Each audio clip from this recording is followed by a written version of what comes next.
I'm 7 months pregnant. I've been with Remy for 2 years and 4 months. I've never cheated on him. I've never even thought about cheating on him. And 4 days ago, at his family's 4th of July barbecue, in front of approximately 50 people, including his parents, his aunts and uncles, his cousins, his friends, and people I don't even recognize, he stood up with a beer in his hand and announced that he was finally going to do a DNA test because he was tired of wondering if this baby was really his, since I'm that kind of person. I'm sitting here in my childhood bedroom, at my parents' house, trying to understand how my life went from planning a nursery to this. To summarize, let me explain better because I know how Reddit works and you need the full context. I met Remy at a friend's house. It was a birthday party about 2.5 years ago. Freya, who I've known since middle school, was turning 28 and rented part of this bar downtown. Remy was there because he knew Freya's boyfriend, Bradford, from a recreational sports league they both participated in. We talked almost the whole night. He was funny. He was handsome. He remembered details about things I said, which was rare, because most of the guys I dated before him had the listening skills of a brick wall. We exchanged numbers, started texting. The first date was 2 weeks later. For the first year and a half, things were really good. I thought I'd found the right person. He met my parents around 6 months into dating. I met his family around the same time. His mom, Valerie, was always a bit cold to me, but Remy said she was like that with everyone, so I didn't take it personally. His dad, Franklin, was pretty nice, kind of quiet, kept to himself. His younger sister, Chelsea, was 23, and honestly we got along well. She would comment on my Instagram posts. We'd chat at family dinners. Nothing deep, but friendly. Remy and I moved in together about 14 months into dating. We rented a 2-bedroom apartment in a decent neighborhood, split the rent, and started building a life. I thought our relationship was solid. I thought we were heading toward engagement. He had made comments about rings, about wanting kids someday, about imagining a future with me, all those things you want to hear. Then I got pregnant. It wasn't planned. I was on birth control, but apparently I'm one of the lucky statistics, because here I am, growing an entire human being. When I told Remy, he was shocked at first, which I expected. We sat on the couch and he stared at the wall for about 10 minutes. Then he said, "Okay, we can do this. We'll make it work." And for a few weeks, he seemed genuinely excited. He started looking at cribs online, talked about names, he told his family before I was even ready, because he was so excited. But then something changed. It started around the 3rd month. Little comments here and there. We'd be somewhere and he'd ask who I was texting. I'd show him my phone, no problem, nothing to hide, and he'd kind of nod, but that expression would stay on his face. He started asking about my day in a way that felt less interested and more interrogative. Where did you go? Who did you see? What time did you get home? Why didn't you answer my text for 40 minutes? I told myself it was just anxiety about becoming a father. First time dad nervousness, you know. I tried to be patient. I tried to reassure him. I literally offered to let him have access to my location on my phone, which he accepted. And I thought, okay, if this makes him feel better, then that's fine. It didn't make him feel better. It was around the 4th month that I found out about the chat group. Remy has this group of friends, about 8 guys he's known since high school, plus a few others who got involved with the group over the years. They have a chat group called The Boys I Knew, because obviously I'd seen it pop up on his phone a million times.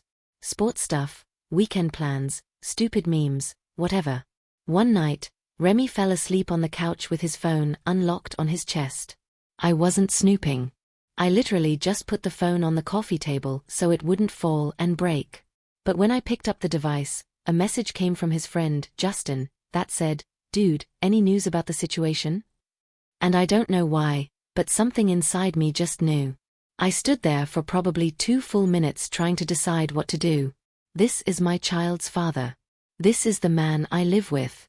This is someone I trusted completely. And I opened the chat. What I found made me sit on the floor because my legs stopped working. There was an entire thread from about 3 weeks ago where Remy had told all 15 guys in that chat that he was pretty sure I had cheated on him and that the baby probably wasn't his. He said I was that kind of girl, which I still don't know what that means because I literally never gave him any reason to think that. He said he noticed I'd been acting different since I got pregnant. He said I was too calm about everything, which apparently meant I was hiding something. And then those 15 guys, including his brother, Hank, who I'd had dinner with several times, created a poll. An actual poll titled, "Who did she really sleep with?" With options including Remy's own brother. 3 of my male co-workers whose names Remy apparently knew because I'd mentioned them in passing. A guy named Harold, who I literally had to think about for 5 minutes to remember, was a friend's husband I met once at game night, and an option that simply said, "Random Tinder hookup." 15 guys voted. Some voted multiple times as a joke. There were comments like, "I bet on the office co-worker thing, classic." And no, Hank definitely got her, to which Hank himself responded with a bunch of laughing emojis. "And you guys are too much, but I wouldn't doubt it." His own brother joking about supposedly having slept with me, participating in a poll about my baby's paternity as if it were a fantasy football game. I sat on that floor until my legs went numb. Remy was still sleeping, snoring actually, which felt like a slap in the face. Him sleeping peacefully while I discovered that he'd been telling everyone I know that I was a cheater and a liar. When I woke him up, he immediately realized something was wrong because apparently my facial expression was scary. I asked him directly about what the chat group was. He tried to grab his phone first, which told me everything. And when I pulled it away from him, he started with the excuses. He said he wasn't serious. Said they were just joking around. Said, "Men talk like this, and I wouldn't understand." I asked him if he really believed that baby wasn't his, and he couldn't look at me. He literally turned his head and stared at the TV, which wasn't even on. I asked him again. He said he didn't know, that he just felt something was wrong, that I'd been acting strange lately, and he had a right to his feelings. I asked him what exactly I had done to make him think I'd cheated on him. Give me an example, one single piece of evidence, one single moment that made him suspicious. He couldn't answer. He just kept repeating that it was a feeling, a gut instinct. A vibe that I would never understand because I wasn't in his position. We fought until 3 in the morning. I was crying, he was defensive, and nothing was resolved. He kept saying I was overreacting, that if I hadn't snooped, I wouldn't have found anything. That I violated his privacy by reading his messages. I pointed out that the messages were about me, about our baby, about accusing me of cheating. And he said that didn't matter because I still shouldn't have looked. The following weeks were hell. I thought about leaving, but I was 5 months pregnant and exhausted, and part of me still hoped we could work things out. Remy eventually apologized and said he'd talked to his friends, said he would shut down the chat. I asked him if he really believed I'd never cheated on him, and he said yes, he believed me. He was just stressed about the idea of becoming a father, and his mind wandered to some dark place. I wanted to believe him. I really tried. So I tried. Things were tense, but we were trying. We went to a couples therapy session, which was awkward, but I felt like it was progress. He started being more affectionate again.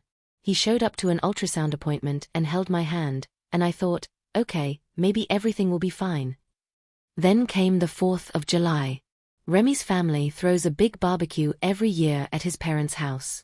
They have a huge backyard with a pool, and his mom goes all out with decorations and food. I'd been to 3 of them. Last year's was pretty fun. We played cornhole and his uncle told embarrassing stories about Remy as a kid, and I felt genuinely included. This year, Valerie barely looked at me when we arrived. I noticed, but didn't say anything because I didn't want to cause a scene. Chelsea was weird too. She kept looking at me and then whispering with her friends. I convinced myself I was being paranoid, that the chat group situation had made me see threats everywhere. About 2 hours in, when most people had already eaten and were scattered around the backyard, drinking and talking, Remy stood up on the back porch steps like he was going to make a toast. Someone whistled. People gathered around, expecting some kind of speech. He had a beer in his hand and an expression on his face I didn't recognize. He said he had an announcement. He said he'd been thinking a lot lately about honesty, family, and what it means to be a man. He said he wasn't going to let anyone make a fool of him or trap him in something that wasn't real. And then he looked directly at me, standing there in a maternity dress, 7 months pregnant, surrounded by 50 people who were now all looking at me too. And he said he was going to do a DNA test as soon as the baby was born because he deserved to know the truth about whether this kid was really his, since everyone knows I'm that kind of girl. The silence lasted maybe 2 seconds before his mom, Valerie, got up from her lawn chair, walked over to him, and hugged him. She hugged him and said loudly enough for everyone to hear that she was so proud of him for standing up for himself and not letting himself get trapped like his father got trapped. At first, I didn't even understand what that meant. Franklin, his dad, was near the grill and the expression on his face went completely blank. Nobody explained, nobody asked. Then Remy's drunk uncle started clapping slowly. Actually slowly clapping like it was a movie, and some people joined in. Not everyone, but enough. Enough people clapping for my boyfriend announcing to the world that I was a cheater and a liar and that our baby might not be his. I froze. Literally, my legs wouldn't move. I just stood there with my hands on my belly while people stared, whispered, and some applauded. And Remy stood on those steps looking satisfied, proud, like he'd done something brave. Chelsea had her phone in her hand, filming. She said to someone next to her that she was going to record this for the family group chat. Recording my face, my reaction, my humiliation for the family chat group. I finally managed to turn around and walk toward the house because I needed to get away. I needed to find my keys and leave. But 3 of Remy's friends came in through the back door and cornered me in the kitchen. Justin, a guy named Bradford, who I even thought was decent, and someone else whose name I don't even know. They were between me and the door and started cursing at me, calling me every name in the book. They said I was disgusting. They said I'd ruined Remy's life. They said everyone knew what I was and it was only a matter of time before I was exposed. I kept trying to get past them, but they wouldn't move. They kept talking, cursing at me, and I could hear their girlfriends laughing in the hallway. Actually laughing. Like, this was entertainment. I finally managed to get past Bradford and ran to the front door. My hands were shaking so much I dropped my keys twice.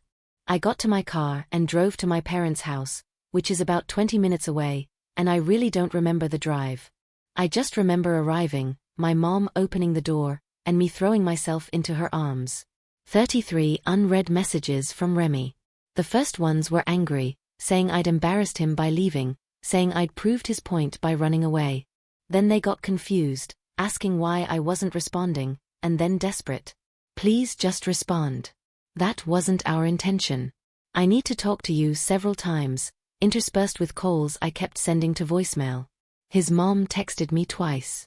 The first one said I should be ashamed of myself for lying to her son. The second one, sent yesterday, said I needed to stop being dramatic and talk about this like an adult. Chelsea posted something on her Instagram stories that was clearly about me. Something about snakes, karma, and how the truth always comes out. I'm 7 months pregnant. I've never cheated.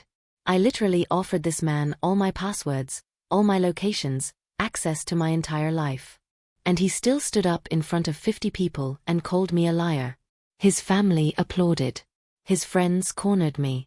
Someone keyed my car. And now he wants me to respond to his message like nothing happened. I don't even know what I'm asking for here. I just needed to tell someone. I needed to write it out because every time I try to talk out loud, I start crying and can't finish. My parents are being amazing, but I can tell how worried they are and I don't want to keep dumping this on them. My friends are furious and keep telling me to never talk to him again. But I'm going to have his baby in 2 months and I don't know how to just stop talking to him when we're going to have a child together. What do I do? How do I respond to 33 messages from someone who humiliated me in front of everyone he knows? How do I co-parent with a man who thinks I'm a trap? How am I going to explain to my child, someday, why their father announced to 50 people that he might not be his? I'm so tired and so pregnant and so confused about how I got to this situation.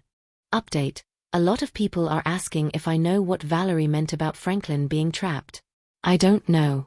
Remy never mentioned anything about his dad, and I never asked because it seemed like family business that wasn't my concern. But after reading these comments, I'm realizing there's probably a lot about this family I don't know.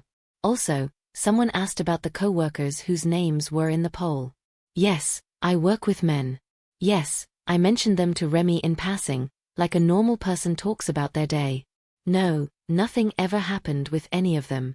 One of the guys named Harold, for example, is married with 3 kids, and we've had at most about 10 conversations total in the 2 years I've worked there. The fact that Remy used this as evidence of an affair is insane. I'll update if there's any news. Nothing changes for now. I'm just trying to breathe.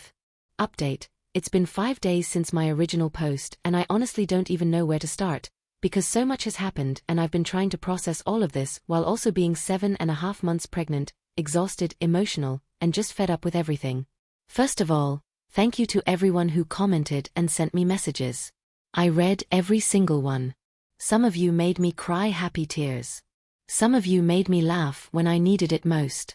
And a few of you gave me advice that I actually ended up using.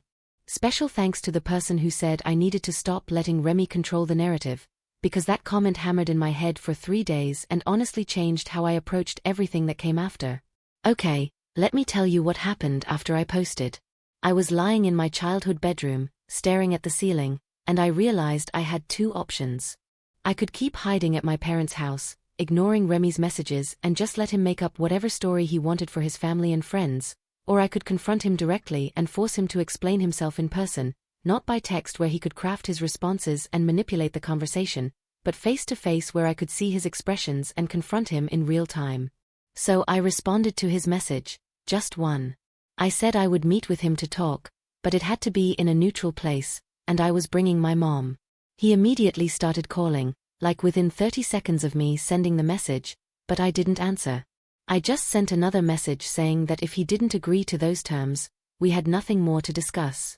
He reluctantly agreed. He tried to negotiate for it to be just the 2 of us. Said we didn't need my mom involved. Said it was something between him and me. I told him he made it everyone's business when he announced it to 50 people, so he no longer had the right to decide who was involved. He didn't respond for about 2 hours after that, but eventually said okay, that we could meet at a diner near my parents' house. The meeting was 3 days ago, Saturday afternoon. My mom and I arrived first and sat at a table near the back. I was so nervous I thought I might throw up, which honestly could have just been pregnancy nausea, but the timing was suspicious. My mom kept her hand on mine under the table and told me to remember that I hadn't done anything wrong and I didn't owe him apologies or explanations. Remy showed up about 10 minutes late, which felt intentional, like he wanted to make us wait. He started talking before I could even say anything, going on about how I'd run away, how I'd left him there looking like an idiot, how I never gave him a chance to explain himself. My mom's grip on my hand tightened and I realized she was holding herself back from saying anything. I let him finish his little speech about how hurt he was. Then I asked him a simple question. I asked him to explain to me, right then, face to face, what evidence he had that I'd cheated on him. Not feelings, not vibes, concrete evidence. He started fidgeting with the sugar packets on the table. Couldn't look me in the eyes and said it wasn't about evidence, it was about patterns. I asked what patterns. He said I'd been distant since I got pregnant. I pointed out that I was exhausted, nauseous, and growing a human being inside my body, which tends to change a person's energy levels. He said I was always on my phone. I reminded him that I literally gave him access to my location and offered my passwords, and he knew exactly who I was talking to at all times. He said it wasn't about what he could prove, but what he felt. And I just stared at him. Because this man has been telling everyone I know that I'm unfaithful and his justification is that he felt something was wrong. My mom finally spoke up. She asked him if he understood what he'd done. Not just the accusation itself, but the way he did it, the public humiliation, involving the family, the poll in the chat group. She asked if he had any idea what it was like for me to stand there in front of 50 people and be called a liar while his mother celebrated. Remy's face made this expression like he was trying to formulate a defense and failed. He said his mom was just being understanding. My mom laughed, not in a funny way, but in a disbelief kind of way, and asked if that's what he called support. Publicly humiliating his child's mother, his grandson, being understanding in that moment. After that, he got defensive, started raising his voice a bit, saying we didn't understand his family, that they'd been through hard times, that his mom had reasons to protect him. I asked what reasons. He went quiet, so I pressed. I asked what his mom meant when she said she was proud of him for not letting me trap him like his father got trapped. I asked what that was about. I asked why Franklin looked like he wanted to disappear when she said that. Remy didn't want to answer at first. He kept saying it was family business, that it wasn't relevant. I was deflecting from the real issue. I told him, no, actually this is the real issue because it's clear your mom has some kind of past that makes her project this onto me, and if I'm being accused of trapping him, then I deserve to know where that accusation comes from. He finally told me. Apparently, when Valerie and Franklin got married, she was already pregnant with Remy. She was convinced Franklin would leave her and got pregnant on purpose to keep him. Her words. According to Remy, she'd admitted this years ago during a family fight, and it had always been this implicit thing since then. Franklin stayed because he felt obligated, not because he wanted to. And their marriage has apparently been unhappy for decades. Remy grew up watching his parents barely tolerate each other, and his mom always told him to be careful because other women might try to trap him the same way she trapped his father. Let me pause here because, what? This woman has been projecting herself onto me this entire time. She baby-trapped Franklin. She manipulated her way into marriage. And because of that, she's been poisoning Remy's mind against me since day one. Convinced that I must be doing the same thing she did, because apparently that's just what women do in her worldview. I asked Remy if his mom had said specific things about me. He tried to downplay it, but eventually admitted that yes, she'd been making comments since I got pregnant. Things like how convenient it was that I got pregnant right when we were talking about getting more serious. Things like she'd seen girls like me before and I had ulterior motives. Things like Remy should protect himself before it was too late. And here's what makes me want to scream into a pillow forever. Remy believed her. He let his mother, who he knew had trapped his own father, convince him that I was doing the same thing. He never stopped to think, hey, maybe my mom has some issues with this subject. Maybe I shouldn't take her word as absolute truth when it comes to whether my girlfriend is trustworthy. My mom asked him directly if he thought she'd raised a liar. If he thought I'd been raised to manipulate and deceive. He said no, he didn't think that. He just got confused because there were voices in his ear saying different things. My mom told him those voices were his choice to listen to, that he was a grown man who made the decision to believe gossip and projections over the woman carrying his child. At that point, he started getting emotional, saying he'd been wrong. He knew he'd been wrong. He didn't know how to fix this. I asked him if he really believed now that I'd never cheated on him. He said yes. I asked why. He said that seeing me and realizing how hurt I was, he knew I wouldn't fake that. I could have thrown my drink in his face right then. Because he needed to see me destroyed to believe I was telling the truth. I asked about the chat group, about the poll, about his friends cursing at me in the kitchen while their girlfriends laughed. He said he'd already talked to them. Said it was all a misunderstanding. Said he told them to back off. I asked if any of them had apologized to me. He didn't answer, which was an answer. I asked about Hank, his own brother, who participated in a poll about sleeping with me, who made jokes about having sex with me, who voted like it was a game. Remy said Hank felt bad about it, that it was just guy talk that went too far. I told him there was nothing funny about accusing your brother's child's mother of cheating. There was nothing funny about voting on which man she supposedly slept with. That was sick behavior from supposedly grown adults. He kept trying to explain, kept trying to make me understand the context. Kept saying things got out of hand, but nobody was serious. And I told him that was exactly the problem. He never meant any of it, but he did it all anyway. He never really thought I cheated, but he told everyone I did. He never wanted to hurt me, but he still stood on those steps and destroyed me publicly. At one point, I asked him what he thought was going to happen. If he thought I was going to come back to the apartment and play house after all this. He said he hoped we could work things out, that we were having a baby together, that he would do whatever it took to earn back my trust. I asked if he'd be willing to stand up at the next family gathering and announce that he was wrong, that I'd never cheated, his accusations were baseless and cruel, and everyone who participated in my humiliation owed me an apology. His face went pale. He started saying maybe they could just let things settle down, that making another scene would be embarrassing, people would just forget and move on. I told him absolutely not. I told him he didn't get to accuse me publicly and then apologize privately. If he wanted any chance of us co-parenting in a healthy way, let alone having any kind of relationship, he needed to correct the record with the same energy he used to destroy it. His family needed to know the truth. His friends needed to know. Everyone at that barbecue needed to know they applauded a lie. He said he'd think about it, which in Remy language means he doesn't want to do it but knows he can't say no outright. We left the diner with nothing resolved. He tried to hug me and I pulled away. He looked hurt by that, which is almost comical in a tragic way. This man destroyed my reputation, my car, and my sense of security, and he's hurt that I won't hug him. Now, this is where things get even messier. Apparently, Chelsea, his sister, saw my original Reddit post. I don't know how. Maybe someone sent it to her, or maybe she just spends enough time on relationship subreddits and came across the post. But she recognized the story immediately and figured out it was me. She messaged me 2 days ago apologizing for filming my face at the barbecue. Not that she was sorry for her Instagram posts about snakes and karma. She messaged me to say I had no right to expose family business on the internet and that I was making everything worse by seeking attention from strangers instead of working things out privately. I didn't respond well. I told her she was the one who filmed me being humiliated and posted about me on social media first. I told her she had no right to talk to me about privacy when she violated mine publicly.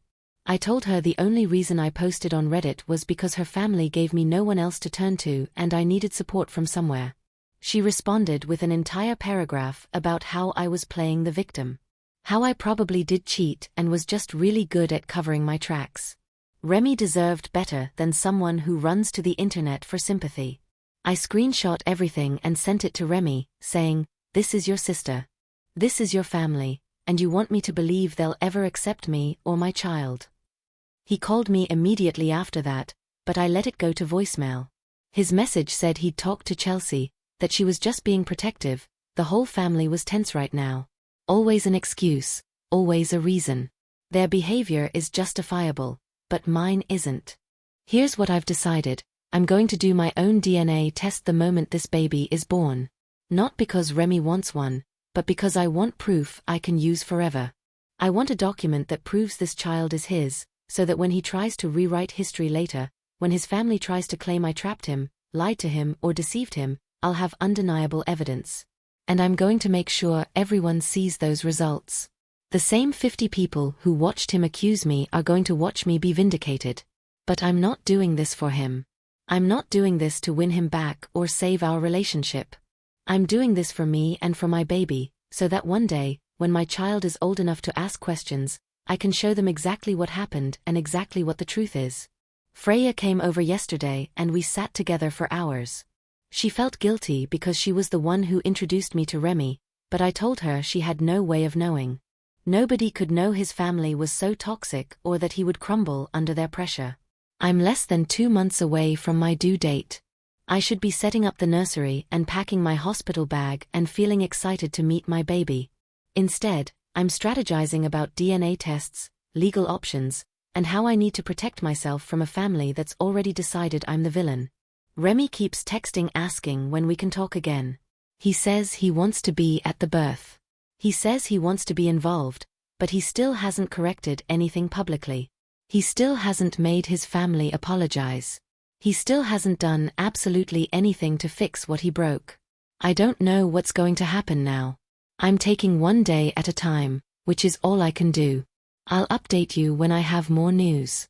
Oh, and to the person who asked if I'd considered that Remy might be projecting his own guilt onto me. Like, maybe he cheated on me and is accusing me to cover it up. Honestly, I hadn't thought about that until you mentioned it, and now I can't stop thinking about it. I don't have any proof he cheated on me, but I also didn't have any proof I cheated, and look how that turned out. More news soon. Send good vibes, because this baby is kicking my ribs all the time and I think she knows her mom is stressed. Final update. Okay, Reddit. This is it, the final update. And I need to warn you right now that this got messy. Way messier than I ever expected. I've had this bottled up for almost 2 weeks because I really didn't know how to process everything that happened, let alone how to write about it to strangers on the internet. But you've been with me through this entire nightmare, so you deserve to know how it ended. First, the good news. I had my baby, a perfect little girl, 7 pounds 3 ounces, named Ada.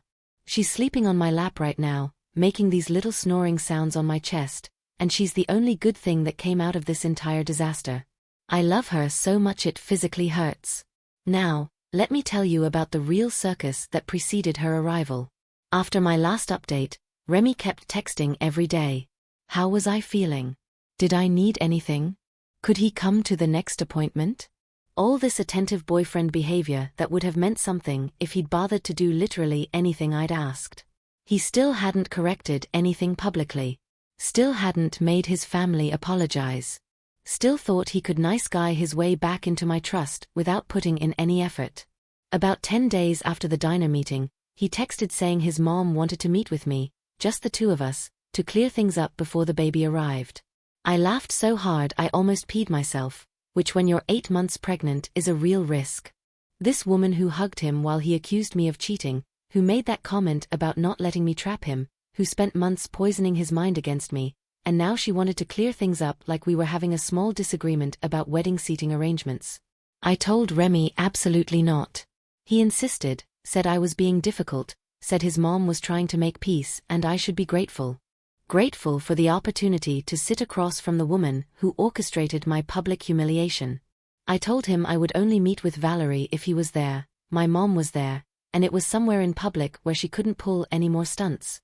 He agreed, but I could tell he thought I was overreacting.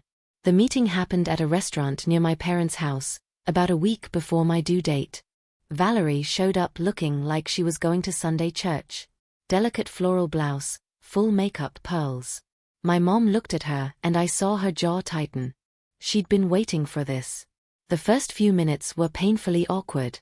Valerie kept rearranging things on the table, adjusting her water glass, smoothing her napkin. Finally, my mom just dove in. She asked Valerie directly what evidence she had that I'd cheated on her son. Valerie started with the usual nonsense. Intuition, mother's instinct, something about me seeming too confident about the pregnancy. My mom asked what that meant. Valerie said, women who trap men are usually very calm because they planned it all out. Real mothers are nervous and scared. I literally couldn't believe what I was hearing. This woman was saying I wasn't scared enough about becoming a first-time mother, therefore I must be lying about paternity. The logic was so twisted I didn't even know where to start. My mom, however, did. She asked Valerie if the real reason she was so convinced I'd trapped Remy was because that's exactly what she did to Franklin. The table went completely silent. Remy looked like he wanted to hide under the floor. The expression on Valerie's face went through about 6 different emotions in front of my eyes in 2 seconds. Shock, anger, fear, and then this defensive coldness, this hardness that honestly scared me a bit. She asked Remy if he'd told us about that. He admitted it, and I saw something shift in her eyes when she looked at him, like he'd betrayed her by telling the truth about her own actions. Then she turned to me and said something I'll never forget as long as I live. She said I might have fooled everyone else, but she knew exactly what I was, that women like me were everywhere, looking for men to latch onto and get pregnant with the goal of securing our future. She said she'd been watching me at family dinners, saw how I looked at Remy like he was a meal ticket, saw how I conveniently got pregnant right when things were getting serious. My mom started to respond, but I held up my hand because no, this was my moment. I told Valerie that the only person at that table who had admitted to trapping a man was her. That she'd spent 30 years in an unhappy marriage because she manipulated someone into staying. That she projected her own guilt onto me from day one because she couldn't deal with the fact that not every woman operates like she does. And that if she wanted to talk about women latching onto men for security, she should look in the mirror very carefully. Valerie's face turned red. Not embarrassed red. Angry red. Furious red. She turned to Remy and demanded that he defend her.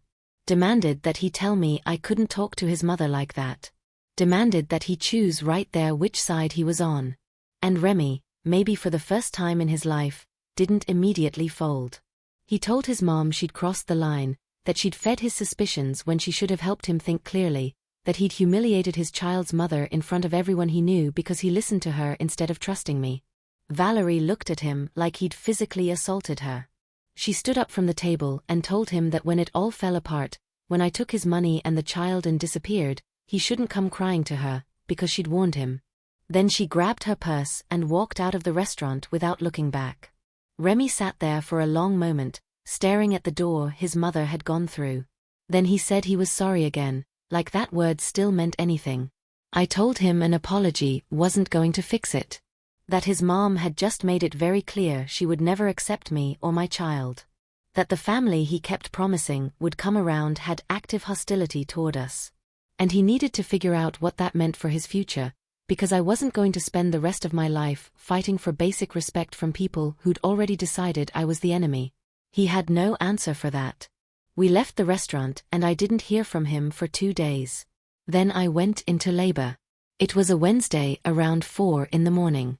I woke up with contractions that felt different from the practice ones I'd been having. My mom drove me to the hospital and I texted Remy from the car because, regardless of everything, he was still this baby's father and had a right to be there. He showed up in less than an hour, looking like he'd run every red light between the apartment and the hospital. Labor was long and brutal, and I don't want to get into all the details, but let me just say there were about 14 hours where I genuinely thought I might not survive. My mom was on one side, Remy on the other, and at some point I stopped caring about the drama and just focused on getting through each contraction. When Ada finally arrived and they placed her on my chest, everything else disappeared. She was so tiny and perfect and loud, screaming at the top of her lungs like she was already furious with the world. I looked at Remy and he was crying, sobbing openly. He kept touching her face, her hands, saying she was beautiful. She looked a lot like me. For about 10 minutes, I let myself exist in that bubble, just me, my daughter, and her father, experiencing something pure. Then Valerie showed up. I don't know who told her I was in labor, probably Chelsea. But she walked into my hospital room about 2 hours after I'd given birth, still exhausted, sore, and emotional. She had that look on her face, that triumphant look, like she was arriving to claim something. She went straight to the bassinet where Ada was sleeping and started reaching for her. I said no out loud.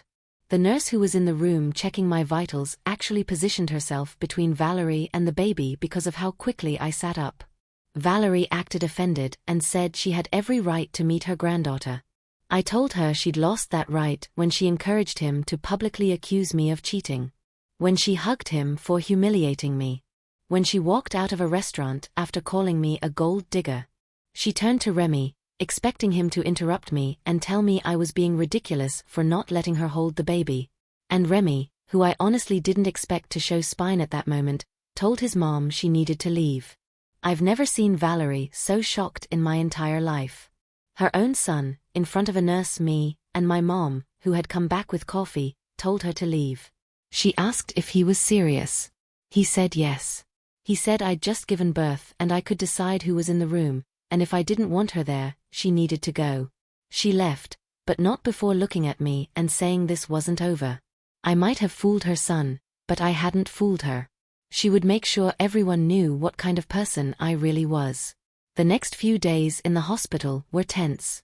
Remy stayed as much as he could, helping with Ada, bringing me food, trying to be supportive, but I could tell he was getting pressure from his family. His phone kept buzzing with messages he wouldn't show me. Chelsea showed up once, and I refused to let her in the room. She stood in the hallway arguing with Remy loud enough that a nurse had to ask them to quiet down. When I got discharged and went back to my parents' house with Ada, I thought maybe things would calm down. I was wrong. The DNA test results came back 5 days after Ada was born. I'd arranged the test myself at an official lab because I wanted undeniable documentation. 99.98% probability that Remy was the father. Obviously, because I never cheated, because there was never anyone else, because this entire nightmare was built on lies, projections, and one toxic family's inability to mind their own business. I sent the results to Remy. He sent a long message apologizing again, saying he now knew he was wrong and wanted to make things right. I told him if he wanted to make things right, he needed to share those results with everyone who heard his accusations. His family, his friends, everyone at that barbecue who applauded when he called me a liar. He said he would do it. And then Valerie lost her mind. I found out later, Remy told me what happened, but basically he went to his parents' house to show them the DNA test results and tell them they needed to apologize. Valerie refused.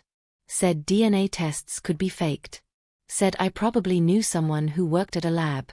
Said it didn't prove anything, just that I was good at covering my tracks.